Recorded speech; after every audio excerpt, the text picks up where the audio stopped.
Ya, Alhamdulillah Auda kembali menerusi Rampai Pagi dan kita ni Muhammad ya akan mengikuti bersama wawancara ya dalam segmen Tamu Bahasa di mana kita menyentuh mengenai dengan lakastah menulis. Jadi ini mungkin ya kepada mereka yang berminat ya dari segi penulisan, ini merupakan salah satu platform yang penting juga ni kerana bermacam ilmu dan juga manfaat akan kita ni perolehi menerusi segmen Tamu Bahasa ini. Baik, dalam bidang seni ataupun sastra ini pastinya juga mereka cukup mengenali bagi mereka yang berada di dunia sastra ini ya, kerana beliau juga adalah seorang penyunting, namun juga beliau juga adalah seorang penulis. Alhamdulillah bersama kita pada hari ini Yang Mulia Puan Sarah Aina binti Haji Abdul Rahman, penolong penyunting tingkat 2 Dewan Bahasa dan Pustaka bersama kita pada pagi ini, Intan. Ya, Assalamualaikum Puan. Waalaikumsalam. Alhamdulillah, apa khabar? Alhamdulillah sehat. Alhamdulillah ya. Pun ribuan terima kasih diucapkan kepada Puan Sarah Aina ya kerana sudi datang ke studio pagi ya untuk sama-sama menjelaskan kepada tetamu kepada penonton kita ya mengenai dengan lakastah menulis ini. Jadi sebagai mukadimah mungkin boleh Puan Sarah ya berkongsi mengenai dengan perkara ini, silakan. Baik, terima kasih. Terlebih dulu saya merakamkan ucapan ribuan terima kasih kepada penerbit Rampai Pagi atas undangan bagi segmen Tamu Bahasa pada pagi ini. Baik, tajuk yang saya bawakan kali ini ialah mengenai dengan penulisan, iaitu perihal atau kegiatan menulis atau kena panggil juga mengarang. Baik, sebagai mukadimah, dan bahasa dan pustaka seperti yang kita ketahui merupakan sebuah jabatan di bawah Kementerian Kebudayaan, Belia dan Sukan yang berperanan mengangkat martabat bahasa, sastra, tulisan Jawi dan juga budaya Melayu. Justru dan bahasa dan pustaka sentiasa mengalu-alukan kemunculan penulis baru dengan menyokong dan memberikan tunjuk ajar mengenai penulisan yang baik. Ya, Alhamdulillah ya. Jadi ni puannya mengenai dengan lakastah menulis ini rasanya bunyinya pun macam mengajak ya orang ramai untuk menulis. Jadi mungkin bolehkah Puan Sarah sendiri menjelaskan dengan lebih lanjut lagi mengenai dengan perkara ini, silakan. Baik. Terima kasih. Sememangnya, memang saya ingin mengajak orang ramai ataupun individu yang berminat untuk menulis dan menerbitkan buku di dalam bahasa dan pustaka. Kerana saya yakin ramai dalam kalangan kita ini pandai dan suka menulis, tetapi mungkin saja mendapat hambatan ataupun kurang keyakinan diri ataupun ingin tahu macam mana cara untuk menghantar manuskrip ke dalam bahasa dan pustaka. Sebab bagi saya penulisan ini, melalui penulisan ini kita boleh memberikan ilmu yang baik, ilmu yang bermanfaat kepada pembaca, menyebarkan ilmu ini satu ibadah. Apatah lagi sekiranya buku kita ni dibaca, dirujuk dan juga dapat memberikan pengajaran yang baik kepada orang ramai. Ya, betul sekali. Baik, itulah ya. Sedikit perkongsian mengenai dengan tajuk kita lakastah menulis, mengajak habis kita untuk sama-sama ya menghasilkan karya. Baik, seperti yang Puan nyatakan tadi, Dewan Bahasa dan Pustaka sentiasa menyokong orang ramai dalam bidang penulisan bagi mereka yang berminat. Tentu sahaja ramai yang ingin tahu ni Puan secara terperinci. Mungkin dapat dijelaskan mengenainya. Baik, memang menyokong dan bahasa memang menyokong. Jadi macam kami ada mengadakan bengkel dan juga peraduan-peraduan yang dianjurkan. Jadi bis kita boleh menulis dan menyertai bengkel-bengkel yang dianjurkan oleh dalam bahasa dan pustaka. Itu antaranya bengkel-bengkel yang ada menulis artikel pendek. Betul. Bagi yang sudah pandailah sekiranya pandai menulis dan suka menulis, tetapi belum untuk menerbitkan buku, boleh menghantar artikel pendek dan menghantar ke dalam bahasa dan pustaka dan mungkin akan diterbitkan di bahagian majalah. Jadi selepas daripada menulis artikel pendek berkenaan, boleh sahaja ya Puan ya mungkin menghantar manuskrip kepada pihak Dewan Bahasa sendiri. Betul.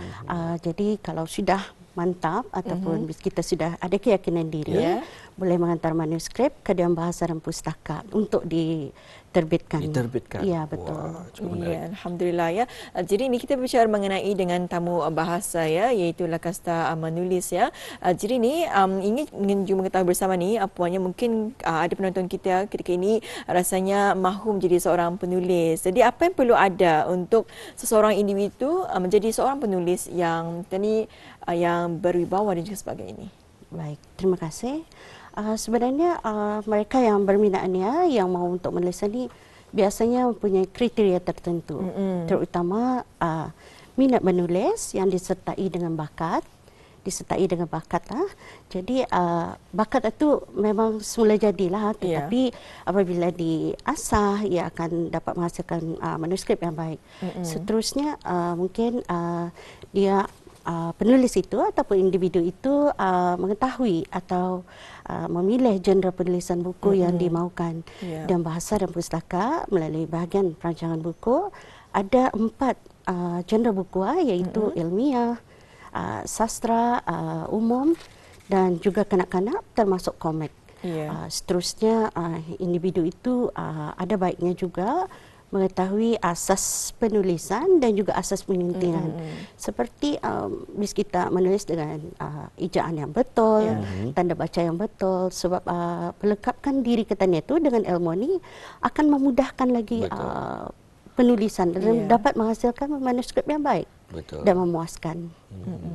Betul. Perlu juga untuk kita ni ketahui ya penulisan dan juga ejaan yang betul. Kebiasaan ejaan ini membuatkan kita ni mudah tersilap ni puan. Puan sajalah perkataan yang sering digunakan oleh orang awam, rupanya ia adalah satu perkataan ataupun ejaan yang salah hingga kan dalam penulisan kita ni pun mengikut.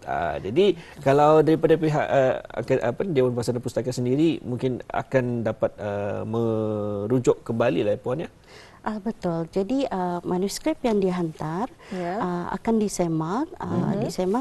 Kami lazimnya menyemak melalui sumber-sumber seperti kamus, buku-buku panduan, seperti yang dipaparkan lah, yang lazim kami gunakan sebagai penyunting di Dewan Bahasa dan Pustaka. Jadi ni alhamdulillah ya. Apa juga yang mengatakan tadi ya, ada menyentuh mengenai dengan minat menulis dan juga bakat. Jadi merupakan antara kriteria yang perlu ada dalam diri seseorang. Jadi apakah jika orang yang baru ada keinginan tanpa mempunyai bakat ni, boleh tidak? Baik. Kalau kita ni sudah ada keinginan dalam diri kita ni, itu minat tersudah terhadap penulisan. Jadi jika disertai dengan bakat lagi, ia akan seiring insya-Allah penulis atau individu itu akan menghasilkan manuskrip yang baik. Jadi dengan beriringnya waktu, insya-Allah saya yakin kita akan dapat menulis dengan baik. Alhamdulillah ya. Jadi perlunya ada juga dia muamarah. Kalau kita ni ada ilmu dan juga bakat, apatah lagi minat, rasanya memang lengkaplah ya untuk seorang itu menjadi seorang penulis.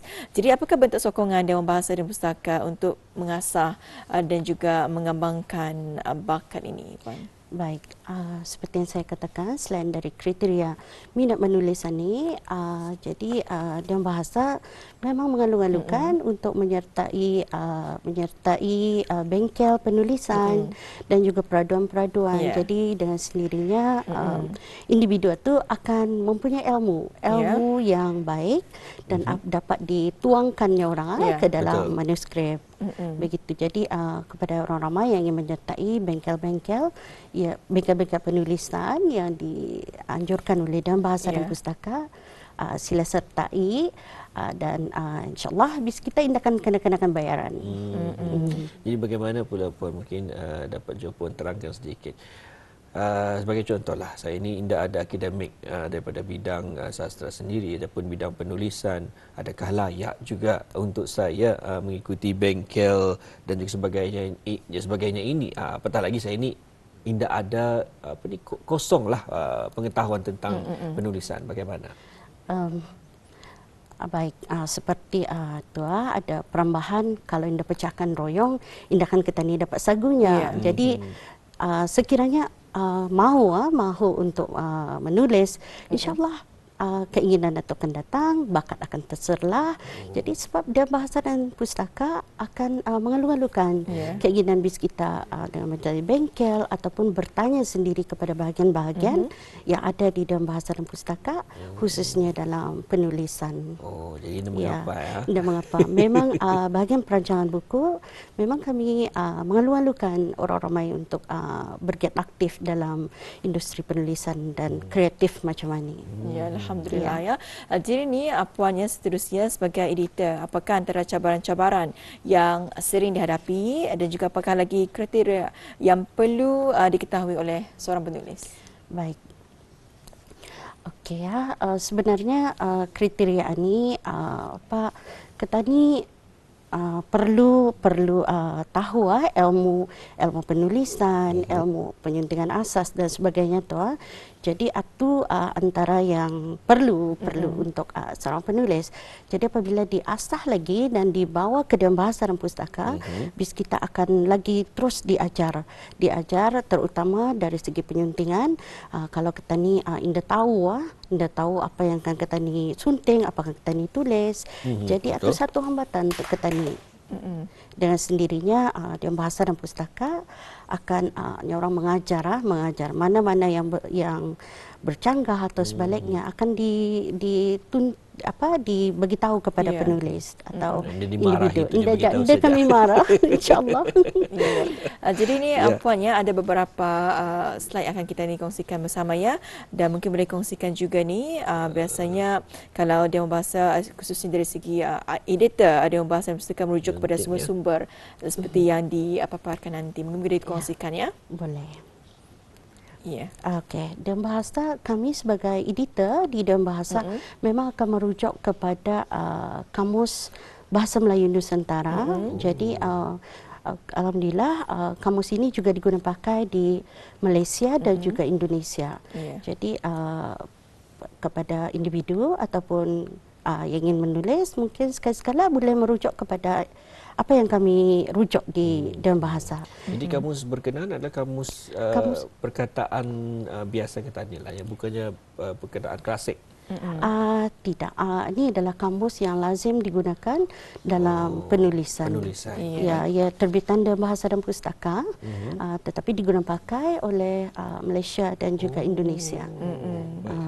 Seterusnya Puan? Ya, seterusnya kami juga merujuk kepada Gaya Dewan edisi keempat terbitan dalam bahasa dan pustaka Kuala Lumpur. Di dalam ini mengandungi banyak kaedah-kaedah penyuntingan, kaedah penulisan yang baik dan sebagainya. Iya.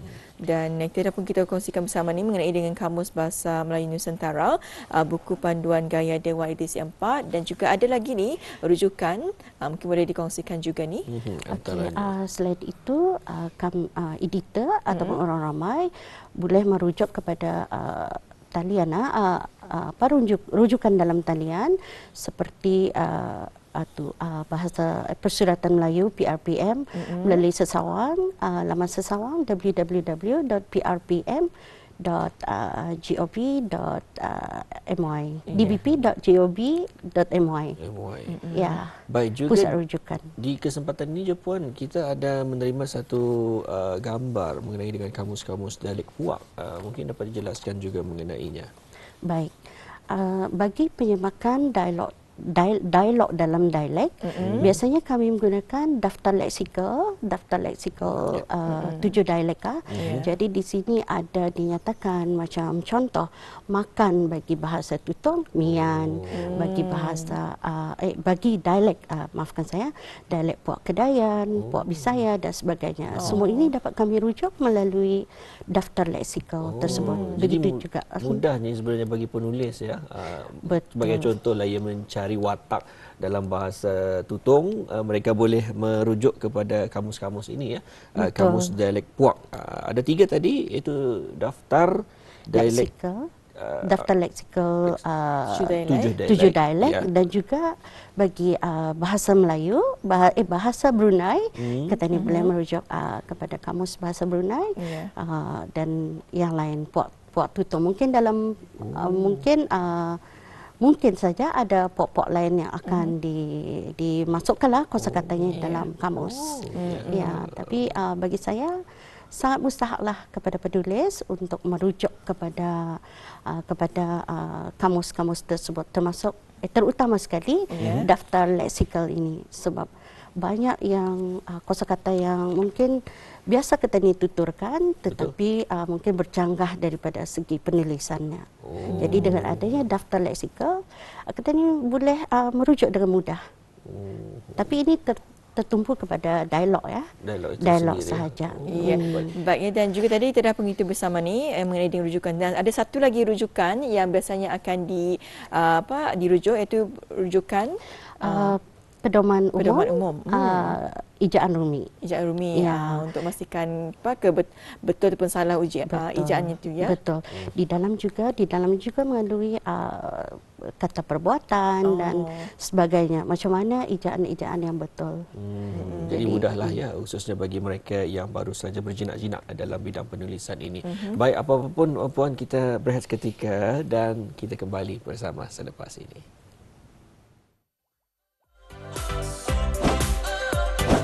Rampai Pagi, inspirasi pagi Auda.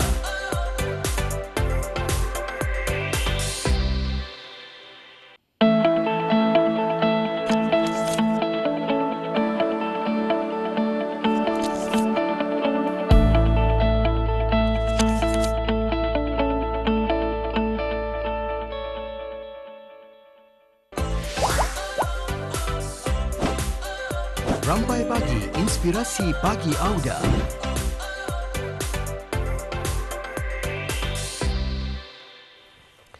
Baik, kita bersama dengan Yang Mulia Puan Sarah Aina binti Haji Abdul Rahman, penolong penyunting tingkat 2 Dewan Bahasa dan Pustaka, menyentuh mengenai dengan lakastah menulis, dan alhamdulillah telah pun dibegakan ataupun telah pun dikongsikan bersama dengan narasumber kita bagaimana bagi Auda yang berminat untuk menulis ataupun berjinak-jinak, mempelajari, malah rujukan-rujukan yang boleh Auda perolehi dari mana dan sebagainya. Dan untuk seterusnya, Puan, kita tadi berkesempatan mengongsikan mengenai dengan 4 genre buku, iaitu ilmiah, umum, sastra dan juga kanak-kanak. Jadi mungkin dapat Puan jelaskan bagi mereka yang berminat untuk mengetahuinya. Baik, terima kasih. Okey, dalam bahasa dan pustaka ada menekankan 4 genre buku yang boleh kita tulis, itu ilmiah, sastra, umum dan kanak-kanak, termasuk komik. Jadi saya merupakan editor bagi buku umum dan kanak-kanak.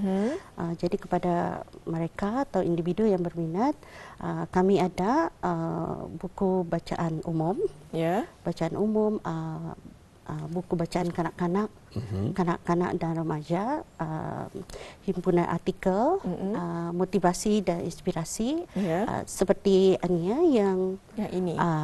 Berjudul 1000 Diku ke Menara Gading, ia merupakan buku atau motivasi dan inspirasi. Jadi dalam ini mengandungi banyak kata-kata motivasi lah kepada orang ramai, khususnya pelajar.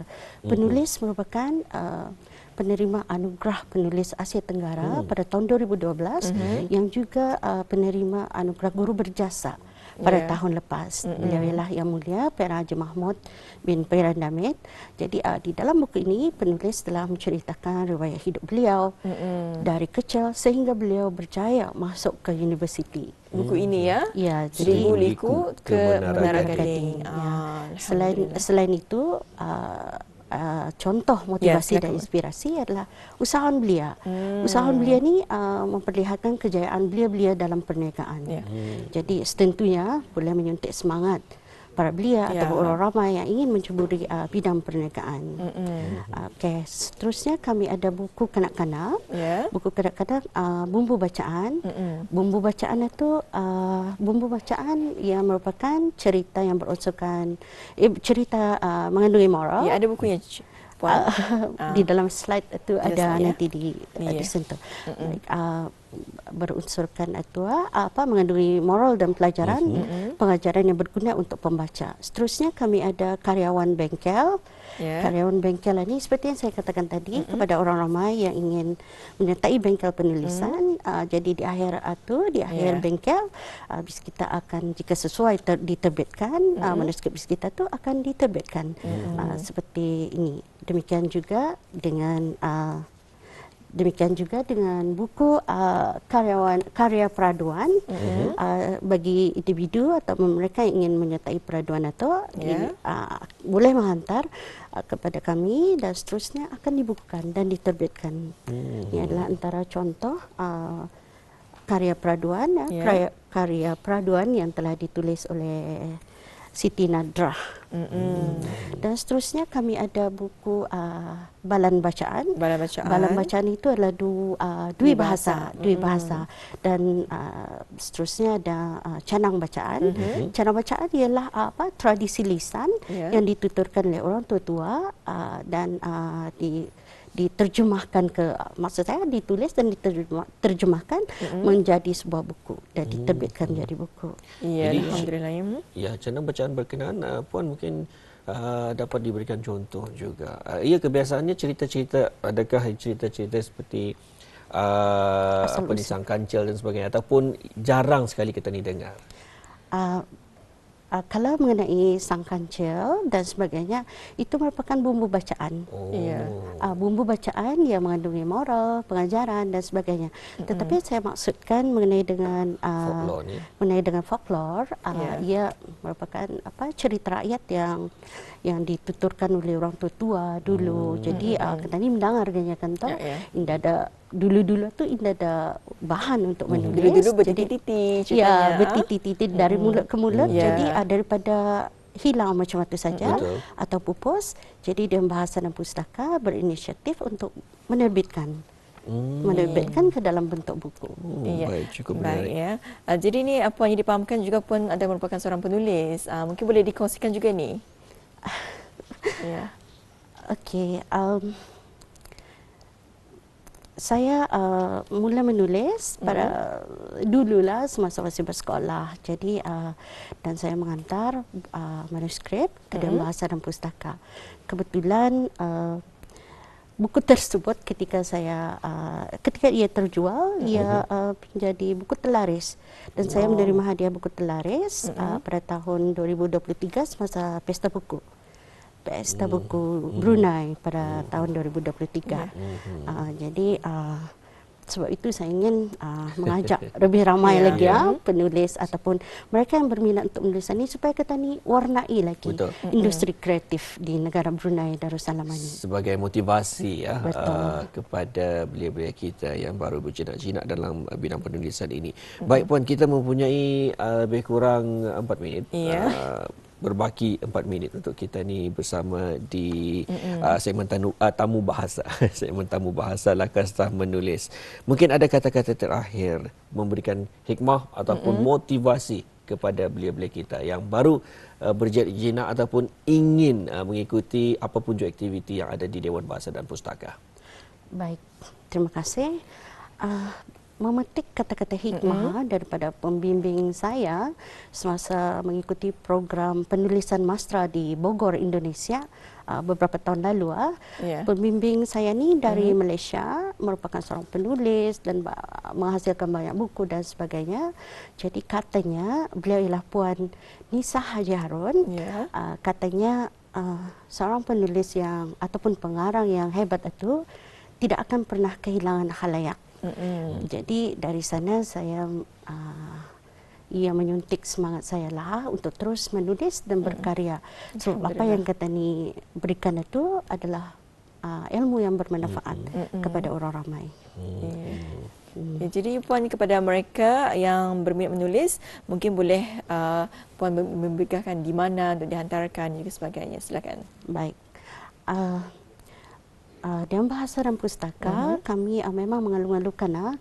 Jadi bis kita boleh menghantar manuskrip keras atau hard copy hard copy 2 keping dua jalinan dua jilid sisir salinan manuskrip tersebut beserta dengan salinan liut atau soft copy dan disimpan di dalam salinan liut. Kalau soft copy soft copy Okay. Yang disimpan di dalam pen pemacu, pen drive dan dihantar ke Dewan Bahasa dan Pustaka, tujukan kepada pengarah Dewan Bahasa dan Pustaka di Brakas, atau orang ramai juga boleh bertemu atau berjumpa dengan kami di bahagian perancangan buku di Dewan Bahasa dan Pustaka tingkat 1 di Brakas, atau bis kita juga boleh menghubungi kami melalui talian 2382 511 sambungan 179 dan 183 untuk mengetahui syarat-syarat bagi menghantar manuskrip ini. Bis kita boleh mengimbas kod QR yang tertera dan di sana ada syarat-syarat yang boleh bis kita ikuti. Ya, baiklah, alhamdulillah ya. Jadi mungkin boleh kita paparkan sekali lagi ya kepada audia yang berminat, di mana ini adalah syarat dan juga peraturan penerbitan buku, di mana bis kita boleh mengimbas kod QR yang tertera, dan bis kita boleh menghubungi di bahagian perancangan buku melalui 2382511 ya. Ini dia. Sekiranya bis kita berminat ya untuk menuliskan ataupun menerbitkan buku ya. Baik. Bapak, terima kasih diucapkan ya kepada tetamu undangan kita pada hari ini, iaitu Puan Sarah Aina binti Haji Abdul Rahman, iaitu penolong penyunting tingkat 2 Dewan Bahasa dan Pustaka, Puan ya. Sama-sama. Ya, alhamdulillah. Terima kasih. Assalamualaikum. Waalaikumsalam.